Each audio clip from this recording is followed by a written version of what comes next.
અને 2 બે જ ટ છે, બેયમાં તમારે શું કરવાનું? કલર.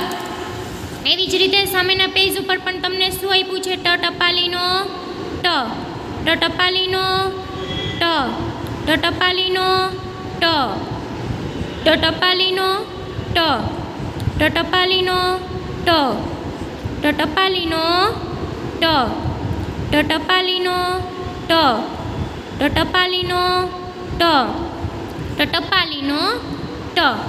બાકીનું તમારે હોમવર્કમાં કરવાનું છે, HWમાં. બરાબર? ટ એક જ કરાવું છું, ઠ નથી કરાવતી, કારણ કે તમારે નંબર્સ પણ હોય એટલા માટે તમને લોકોને ટ ટપાલીનો ટ એક જ કરાવું છું. હવે આમાં તમારે ટ કેટલા છે ગણો અને સાચા અંકની સામે ખાનામાં રંગ પૂરો. જો આ એક જ ટ છે તો તમારે અહીંયા એકડામાં શું કરવાનું? કલર પૂરવાનો. તમને જે કલર ગમે એ કલર તમારે પૂરવાનો રહેશે. બરાબર?